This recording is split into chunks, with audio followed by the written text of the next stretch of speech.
Di apa Putri? Tapi diam.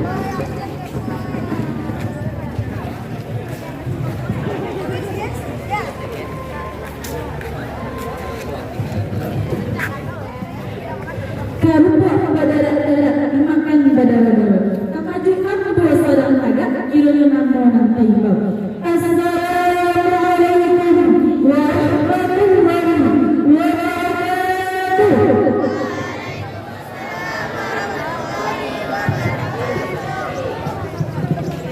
Innal hamdalillah nahmaduhu wa nasta'inuhu wa nastaghfiruh wa na'udzu billahi min shururi anfusina wa min sayyiati a'malina.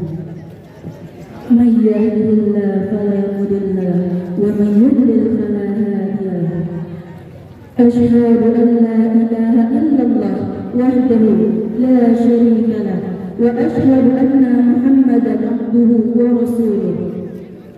Allahumma salli wa sallim wa barik ala sayyidina wa ala alihi wa sahbihi ajma'in. Segala puji hanya milik Allah yang nikmatnya tak pernah habis, keberkahannya tak pernah sirna, dan anugerahnya tak pernah berhenti mengalir. Yang selalu membuka pintu taubat seluas-luasnya, walaupun para hambanya sering tergelincir ke dalam dosa yang sama. Dialah Allah yang lebih gembira atas taubatnya seorang hamba lebih daripada kegembiraan seorang musafir yang hendak menemukan ontanya yang hilang di padang pasir. Salawat berbentaikan salam marilah kita hadirkan kepada junjungan alam kekasih Allah yang rela berhujankan tanah bermandian darah. Beliaulah penyebar kasih sayang, pemimpin petunjuk dan bangga umat yang tak pernah padam cahayanya.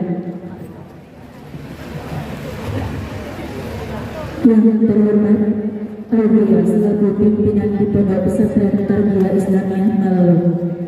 Yang saya hormati jajaran majelis guru, ustadz wal ustazah yang selalu mengikuti kami di Pondok Pesantren Tarbiyah Islamiyah. Seterusnya, santriwan-santriwati dan teman-teman seperjuangan saya dalam menuntut ilmu.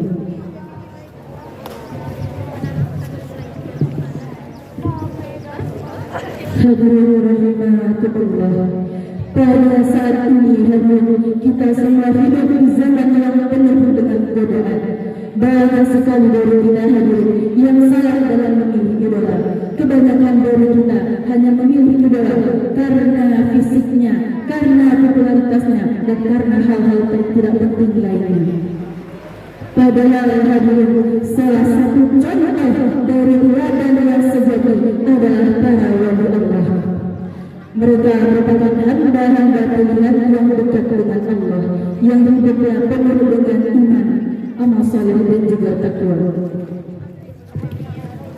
Maka dari itu hadirin, pada pagi yang berbahagia ini, pada kesempatan yang berharga ini, saya akan menyampaikan sebuah pidato yang bertemakan Aulia Allah. Hadirin rahimakumullah.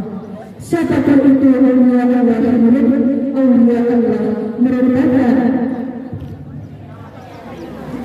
merupakan hamba-hamba pilihan Allah yang hidupnya hanya penuh dengan keimanan, ketakwaan, dan juga amal saleh.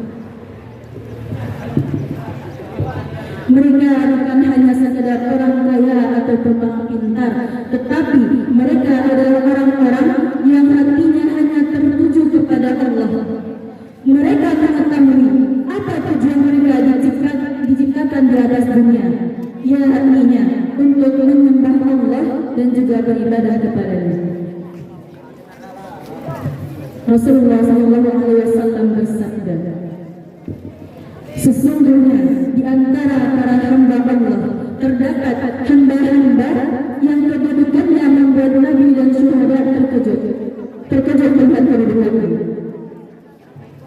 Lalu para sahabat pun bertanya, wahai Rasulullah, siapa mereka itu, wahai Rasulullah? Beritahu kepada kami, agar kami juga dapat mencintai mereka.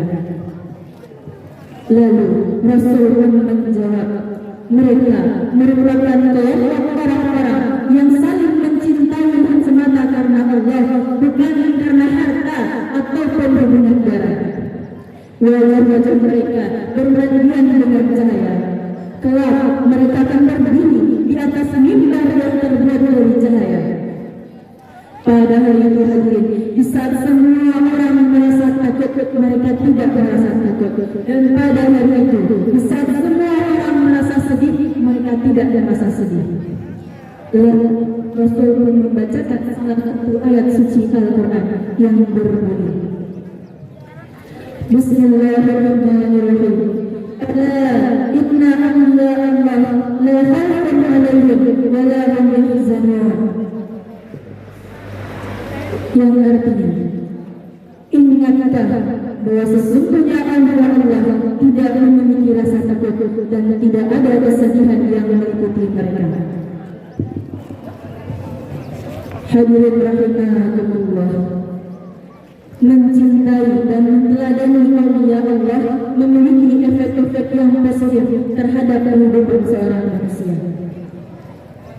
Aulia Allah bisa dijadikan sebagai teladan dan contoh dalam akhlak dan juga karakter yang berkaitan dengan keimanan, kesolehan serta perbuatan-perbuatan baik. Salah satu tanda dari cinta yang luar biasa ini hadirin adalah dengan butir-butir air mata yang mengucur keluar dari kedua mata. Menangis dalam mengenang aulia Allah hadirin membuat orang-orang memiliki menangis dalam mengenang aulia Allah hadirin merupakan tanda kelembutan hati dan juga kecerahan jiwa. Dan juga menangis dalam mengenang aulia Allah hadirin dapat mensucikan dan juga menghapus karat-karat kemusyrikan serta kemunafikan dari hati seorang manusia. Dan juga hal itu menyiapkan landasan untuk kita untuk memperkuat keimanan, kesolehan serta pelaksanaan perbuatan-perbuatan baik. Hadirin, berwasilah dengan aulia Allah dan jiwa-jiwa yang mulia membuat orang-orang memiliki posisi yang agung dan juga terhormat di sisi Allah. Hal ini hadirin menjadi sarana kita untuk mendekatkan diri kepada Allah dan juga merupakan tanda ketundukan kita kepada Allah. Allah Subhanahu wa taala berfirman dalam Quran surah Al-Maidah ayat 35. Bismillahirrahmanirrahim. Ya ayyuhalladzina amanu taqullaha wabtaghu ilayhi wasilah wajahidu fi sabilihi la'allakum tuflihun. Sadaqallahul azim. Wahai orang-orang yang beriman, bertakwalah kamu kepada Allah dan carilah wasilah menuju kepadanya, serta bersungguh-sungguhlah kamu, berjuanglah kamu menuju jalannya, semoga kamu beruntung. Hadirin rahimakumullah, Allah Subhanahu wa taala menganugerahkan kepada hamba-hambanya yang bertakwa dan juga yang beramal saleh akan suatu kejadian yang luar biasa, akan suatu kejadian yang tak terlupa pada akal seorang manusia yang biasa kita sebut dengan karamah. Diambil dari kisah seorang wali Allah yang bernama Syekh Abdul Ghaid An-Naqashi. Diriwayatkan di Maroko hiduplah seorang wali Allah yang bernama Syekh Abdul Ghaid An-Naqashi. Beliau dikenal sebagai seorang wali Allah yang rendah hati, gemar bersedekah dan juga suka menolong orang yang membutuhkan. Di suatu hari, bahkan pelayan beliau untuk membeli 700 pakaian laki-laki lengkap dengan sorban dan juga kepiahnya. Sang pelayan pun terheran, ia tidak mengetahui apa maksud dari titah tersebut. Namun ia tetap melaksanakan perintah tuannya. Tak lama kemudian ia pun mendengar kabar bahwa terdapat 3 kapal pasukan salib yang hancur dihantam badai. Dan di dalam kapal tersebut hadirin terdapat 700 pasukan muslim yang ditawan oleh pasukan salib dan mereka berhasil melarikan diri. Kemudian mereka mendatangi Syekh Abdul Ghaid An-Naqashi untuk meminta pertolongan. Dan subhanallahnya hadirin, Syekh Abdul Ghaid menyambut mereka dengan kasih sayang.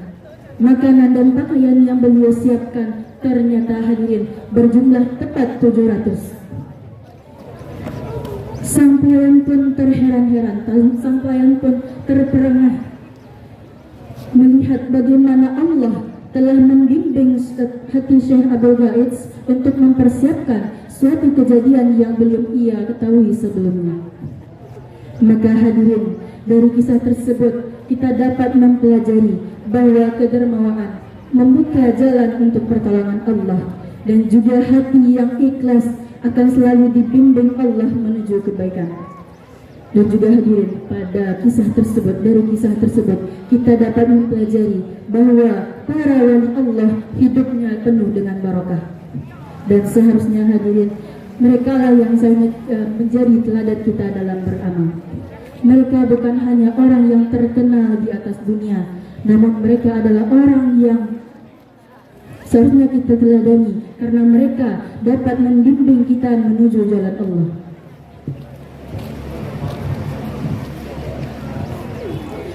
Hadirin rahimakumullah, pada zaman sekarang banyak dari kita yang salah dalam memilih idola. Banyak dari kita yang memilih idola hanya karena fisik, popularitas, dan hidup mewah yang ditampilkannya.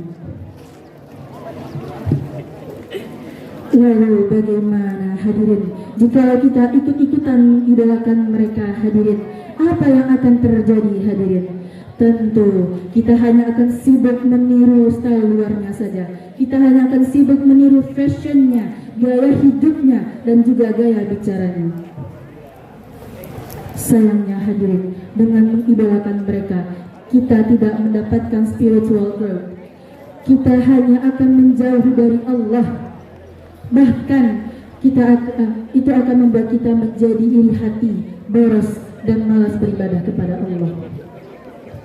Berbeda halnya hadirin jikalau kita menteladani para wali Allah. Mereka merupakan role model sejati yang seharusnya kita teladani.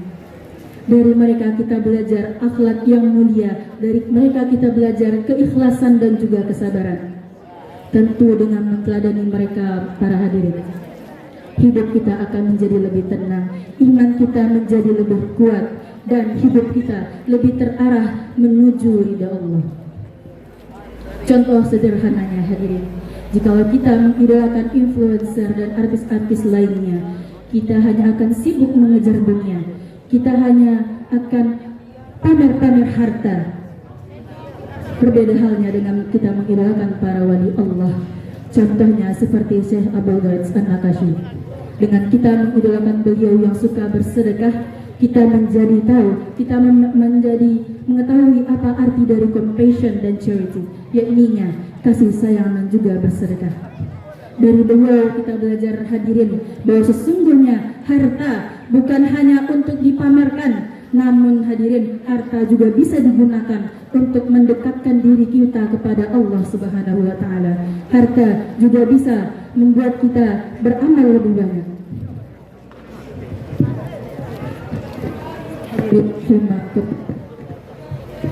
Dari apa yang telah saya sampaikan, kita simpulkan bahwa sesungguhnya para wali Allah itu merupakan hamba-hamba pilihan yang hidupnya hanya tertuju kepada Allah, yang hidupnya hanya penuh dengan keimanan, ketakwaan, serta amal-amal saleh. Seperti Syekh Abdul Ghaid An-Naqashi yang telah dibimbing Allah dalam kedermawaannya, yang sehingga dapat membantu umat.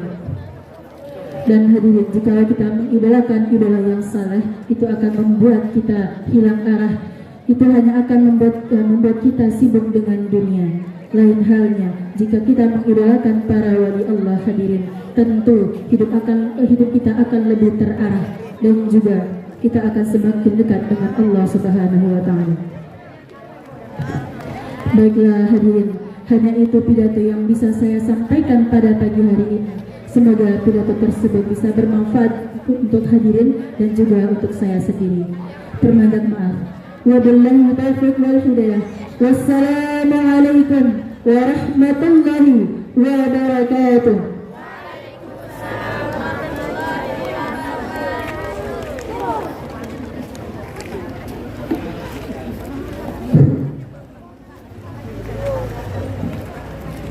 Selanjutnya, terima kasih kepada Ananda Putri tadi. Selanjutnya penampilan khutbah kepada Ananda Muhammad Zikri. Kepada Muhammad Zikri disilakan.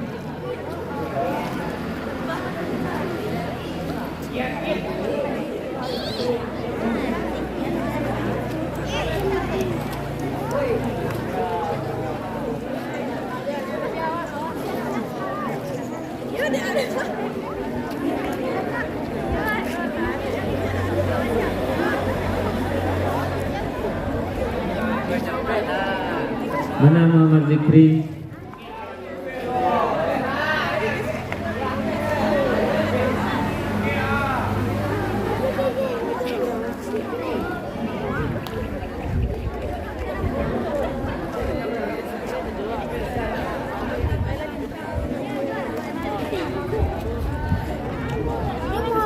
Zikri, Muhammad Zikri kelas 7 lah. Oh, artinya salah ya.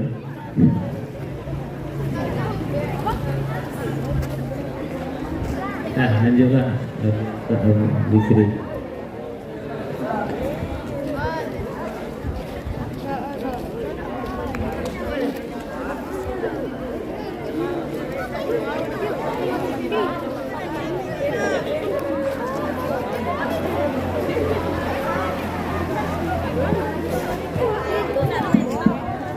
Cek.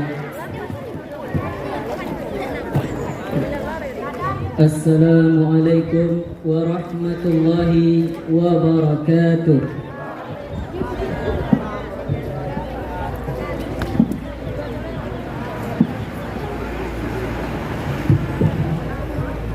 Alhamdulillahilladzi qad akhraja nataijal fikri li arbabil hijab.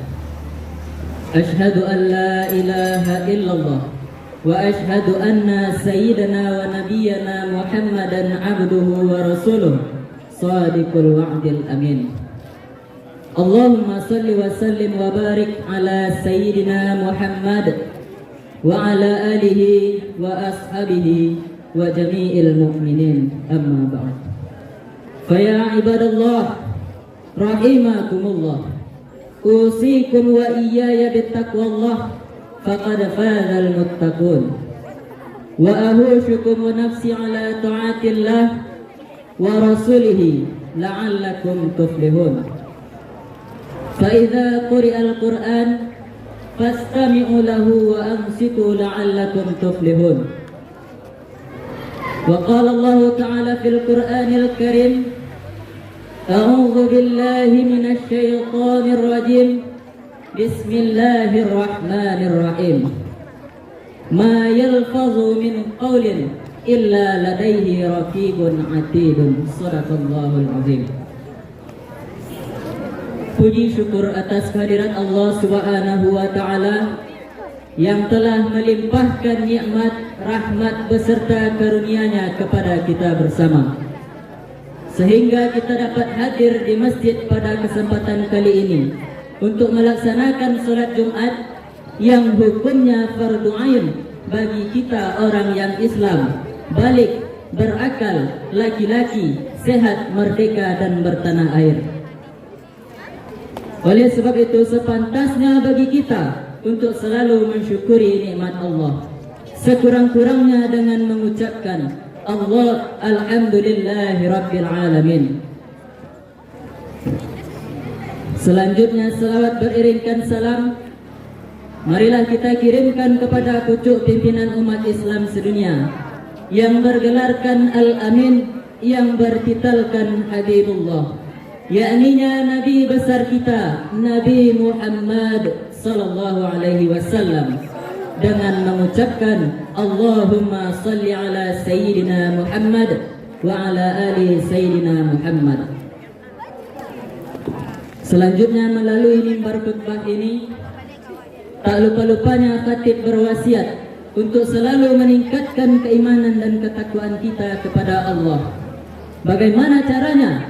Dengan imtithalu awamirillahi azza wa jalla wajtinabu nawahihi sirran wa alaniyah, dengan mengikuti segala perintahnya dan menjauhi segala larangannya, baik itu secara terang-terangan maupun secara sembunyi-sembunyi atau sir. Ma'asyiral muslimin, sidang jamaah Jumat yang insyaallah dirahmati oleh Allah. Adapun judul khutbah khatib pada kesempatan kali ini adalah memelihara pikiran adalah kunci terpeliharanya lisan di era media sosial. Ada dua hal krusial yang diberikan oleh Allah kepada kita yang membedakan kita sebagai manusia dan makhluk selain manusia. Dua hal tersebut adalah akal dan lisan. Akal adalah kemampuan yang diberikan oleh Allah kepada manusia untuk memahami dan menimbang sesuatu sehingga dapat membedakan mana yang baik, mana yang buruk, mana yang benar dan mana yang salah. Proses seseorang mempergunakan akalnya untuk memperoleh suatu ilmu dan makna itu disebut dengan berpikir. Sedangkan ilmu dan makna yang diperoleh melalui proses berpikir itu disebut dengan pikiran. Dan lisan adalah sarana yang diberikan oleh Allah untuk berkomunikasi, mengungkapkan isi hati dan pikiran melalui ucapan. Dengan demikian, maka lisan adalah gambaran dari pikiran. Jika kita bayangkan pikiran dan lisan kita sebagai sebuah komputer, maka CPU atau mesin dari komputer tersebut adalah pikiran, sedangkan layar monitor yang menampilkan gambar itu adalah lisan kita. Dengan adanya lisan, orang lain bisa mengerti apa yang kita rasakan dan kita pikirkan. Karena sejatinya apa yang kita pikirkan itulah yang akan menjadi ucapan kita. Pikiran adalah akar dari lisan. Maka ketika pikiran kita baik, yang keluar dari lisan kita juga merupakan hal-hal yang baik. Sebaliknya, jika pikiran kita buruk, yang keluar dari lisan adalah hal-hal yang buruk pula. Ma'asyiral muslimin, sidang jamaah Jumat yang Allah dirahmati oleh Allah. Kita dituntut untuk menjaga lisan kita, sebagaimana hadis yang diriwayatkan oleh Abu Hurairah. Man kana yu'minu billahi wal yawmil akhir falyaqul khairan aw liyasmut. Barang siapa yang beriman kepada Allah dan hari akhir, maka hendaklah dia berkata yang baik atau diam. Jika ucapan yang keluar dari mulut kita dirasa baik, namun dikhawatirkan akan terjadi kesalahpahaman atau permusuhan, maka diam jauh lebih baik. Apakah itu berarti kita harus selalu diam? Tentu tidak, karena dengan lisan sekalipun kita dapat mendatangkan manfaat, seperti mengajarkan ilmu, mendamaikan saudara kita yang sedang bermusuhan, dan menyenangkan hati saudara kita. Maka bijaklah dalam menggunakan lisan. Jangan sampai lisan yang kita gunakan mendatangkan mudarat kepada diri kita dan orang lain. Selain itu, ada dua malaikat yang selalu mencatat apa yang kita perbuat dan kita ucapkan. Sebagaimana Allah berfirman dalam surat Qaf ayat 18, "Ma yalfazu min qawlin illa ladaihi raqibun atidun." Tidaklah satu kata pun yang terucap kecuali di sisinya ada malaikat raqib dan atid yang mencatat. Maka ucapkanlah hal-hal yang baik, karena tidak ada satupun ucapan kita yang terlewat dari pengawasan Raqib dan Atid. Ma'asyiral muslimin, sidang jamaah Jumat yang insyaallah dirahmati oleh Allah. Pada zaman sekarang ini ada lisan baru selain daripada lisan yang biasa kita gunakan untuk berkata-kata. Lisan tersebut bahkan dampaknya lebih besar daripada lidah yang biasa kita gunakan. Lisan tersebut adalah jari jemari yang kita gunakan di era media sosial. Mengapa jari jemari bisa dikatakan lisan? Padahal lisan yang kita pahami sebelumnya adalah ucapan, bukan jari. Mengapa? Karena dulu yang hanya bisa keluar lewat mulut telah menemukan jalan baru untuk mengekspresikan dirinya melalui jari jemari kita di media sosial. Jari yang kita gunakan itu bagaikan lidah, layar ponsel bagaikan mulut, sedangkan jaringan internet itu bagaikan suatu forum yang berisi ribuan bahkan jutaan pendengar. Jadi, ketika kita berkomentar, memposting sesuatu, berkomentar, mengunggah status, sama saja kita dengan berbicara kepada orang lain, bahkan seolah-olah kita sedang berpidato di depan ribuan bahkan jutaan orang. Ketika seseorang tidak pandai menjaga pikirannya agar lidahnya terjaga, maka saat itulah kemudaratan yang besar akan menimpanya.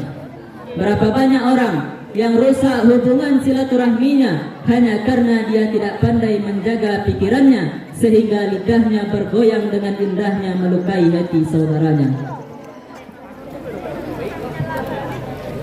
Orang Minang pernah mengatakan, luko dek lidah tampak darah, dua tiga taweh panawa sanang nan indak tampak bakeh. Tapi luko dek lidah suli ubeknya mandani kau benubun manggaga karangkai hati. Apa artinya? Luka yang ditimbulkan oleh lidah itu dampaknya jauh lebih besar daripada goresan sebuah pisau ataupun pedang. Dengan pisau atau sebuah pedang, dengan obat kita bisa sembuh dengan cepat. Tetapi jika seseorang terluka hatinya karena lidah, bertahun-tahun luka tersebut belum tentu akan sembuh. I forgive, but I'll never forget.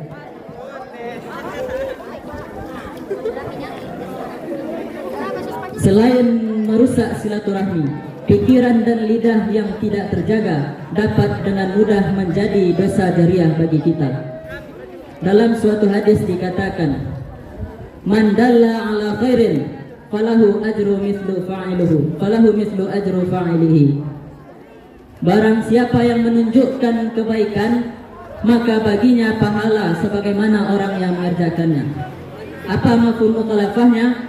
Ketika kita menunjukkan keburukan kepada orang lain, lalu orang tersebut mengerjakan dan mengamalkan apa yang kita ajarkan, maka selama itu pula dosanya akan mengalir kepada kita. Jadi ketika kita memposting suatu kesesatan di media sosial, kita berkomentar-komentar yang toksik, lalu dikerjakan oleh orang lain, maka pahalanya mengalir kepada kita. Kemudian kita ingin menghapus postingan tersebut, namun karena jejak digital sangat sulit untuk dihapus, maka yang seharusnya tadi kita hapus tidak jadi kita hapus. Sehingga orang lain terus melihatnya, orang lain terus mengamalkannya, sehingga dosanya terus mengalir kepada kita. Ma'asyiral muslimin, sidang jamaah Jumat yang insyaallah dirahmati oleh Allah. Apa yang dapat kita lakukan untuk menjaga pikiran dan lisan kita? Yang pertama adalah gunakan akal sehat kita sebelum berbicara ataupun memposting sesuatu. Kita sudah diberikan akal oleh Allah Subhanahu wa taala, maka gunakanlah akal kita sebaik-baiknya untuk menjadi pagar bagi lisan-lisan kita, agar lisan kita tidak mudah melukai hati orang lain ataupun mendatangkan mudarat. Sebagaimana orang Minang mengatakan, bapikir ka mangatokan, tapi usah katokan dan tapikir. Apa maknanya? Maknanya adalah tidak semua yang terlintas di pikiran kita harus kita katakan. Tetapi sebelum kita berkata, timbang-timbanglah terlebih dahulu. Apakah yang akan kita katakan ada manfaatnya? Apakah dengan ucapan kita akan ada orang yang tersinggung ataupun terluka hatinya? Jika dengan ucapan kita melukai orang lain dan tidak ada manfaatnya, maka diam jauh lebih baik. Yang kedua adalah tabayun sebelum menyampaikan informasi. Di era media sosial pada saat sekarang ini, mudahnya tersebar informasi berbanding lurus dengan mudahnya tersebar berita hoaks dan kesesatan-kesesatan lainnya. Maka kita tidak bisa percaya 100% kepada apa yang kita dapat dari media sosial. Oleh sebab itu, maka sebelum kita menyampaikan suatu informasi ataupun menyebarkannya, maka tabayunlah terlebih dahulu. Bahkan jika sesuatu yang kita terima itu benar, jika yang kita dapat dari media sosial adalah hal yang benar, jangan langsung disebarkan, tapi timbang-timbanglah terlebih dahulu. Kira-kira jika kita sampaikan, adakah orang yang akan terluka? Adakah yang akan kita sampaikan mendatangkan manfaat? Jika tidak, maka lebih baik kita diam saja dan tidak disebarkan. Yang ketiga yang dapat kita lakukan untuk menjaga lisan kita adalah mengisi pikiran kita dengan ilmu, hal-hal positif, dan berzikir kepada Allah. Ketika kita mengisi pikiran kita dengan ilmu dan hal-hal positif, apalagi dengan senantiasa berzikir kepada Allah, maka insya Allah tidak akan ada tempat bagi pikiran-pikiran yang buruk, sehingga tidak akan terucap ucapan-ucapan yang buruk. Ma'asyiral muslimin sidang jamaah Jumat yang insya Allah dirahmati oleh Allah. Kesimpulan dari khutbah ringkas khotib pada kesempatan kali ini adalah lisan yang baik itu berasal dari pikiran yang baik. Maka marilah sama-sama kita jaga lisan dan pikiran kita. Bagaimana cara menjaganya? Yang pertama adalah berpikir atau menimbang sebelum kita mengatakan sesuatu. Kedua, tabayun sebelum menyampaikan suatu informasi. Yang ketiga, isilah pikiran kita dengan ilmu-ilmu yang bermanfaat dan berzikir kepada Allah. Mudah-mudahan kita diberikan kebersihan hati oleh Allah Subhanahu wa taala, dipermudahkan urusan kita untuk menjaga lisan dan pikiran kita oleh Allah. Ma'asyiral muslimin sidang jamaah Jumat yang insyaallah dirahmati oleh Allah. Mungkin hanya sekian yang dapat khotib sampaikan. Mudah-mudahan bermanfaat dan dapat kita ambil pelajarannya, terutama bagi khotib yang menyampaikan. Fa'tabiru ya ulil absar la'allakum turhamun. Alhamdulillahilladzi qad akhraja nataijal fikri li arbabil hijab. Asyhadu an la ilaha illallah wa asyhadu anna sayyidana wa nabiyyana Muhammadan abduhu wa rasuluh shadiqul wa'dil amin. Allahumma salli wa sallim wa barik ala sayyidina Muhammad wa ala alihi wa ashabihi wa jami'il mu'minin, amma ba'd. Fa ya ibadallah rahimakumullah, usikum wa iyaya bittaqwallah faqad fazal muttaqun wa ahushukum wa nafsi ala ta'atillah wa rasulihi la'allakum tuflihun. Fa idza quri'a al-Qur'an fastami'u lahu wa ansitu la'allakum turhamun. Wa qala Allah ta'ala fil Qur'anil Karim, a'udzu billahi minasy syaithanir rajim. Bismillahirrahmanirrahim. Ma yalfazu min qawlin illa ladaihi raqibun atidun. Sadaqallahul azim. Barakallahu li wa lakum fil Qur'anil azim wa nafa'ani wa iyyakum bima fihi minal ayati wa dzikril hakim. Fataqabbalallahu minni wa minna wa minkum tilawatahu innahu huwas samiul alim.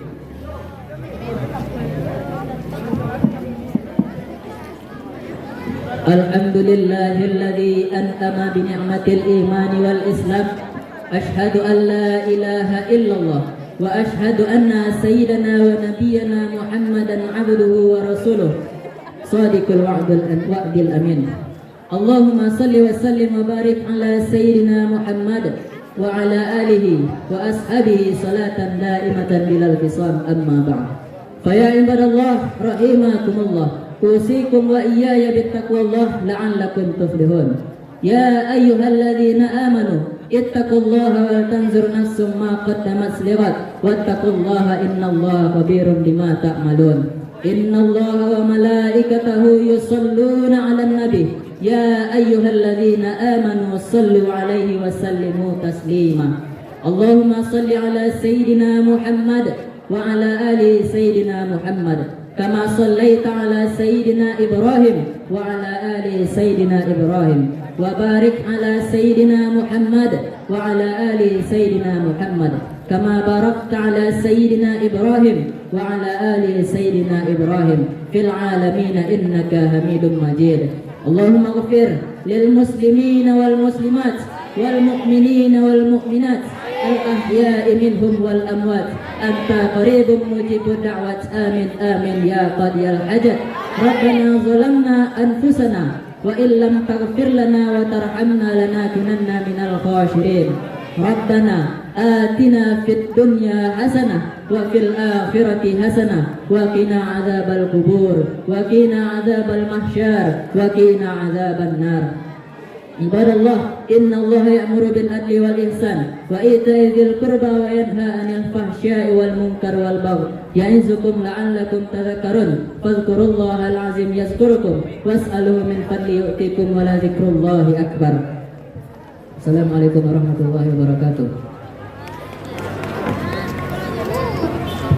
Terima kasih kita ucapkan kepada Ananda Zikri Ardiansa ya. Karena terik matahari cukup panas, kita cukupkan 2 makalah hari ini. Untuk besok ya, cepat tambuh. Untuk besok kita barisnya di lapangan bawah, agak cepat berbaris. Mungkin kalau bisa cepat berbaris, bisa 4 pemakalah tampil sehari. Selanjutnya mempertegaskan ya, khusus ke kelas 5 santriwan itu ke hari Senin itu harus sama orang tua di sini terkait itu absensi kamu, sharing tidak berbaris merata atau santriwan ya.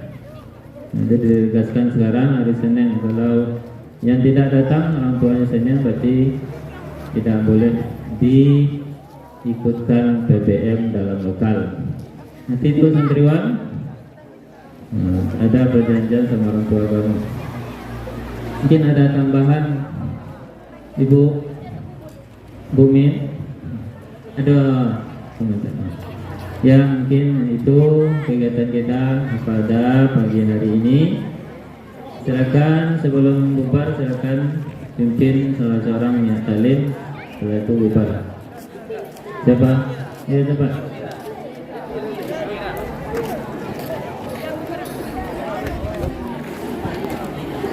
Cepat. Siapa?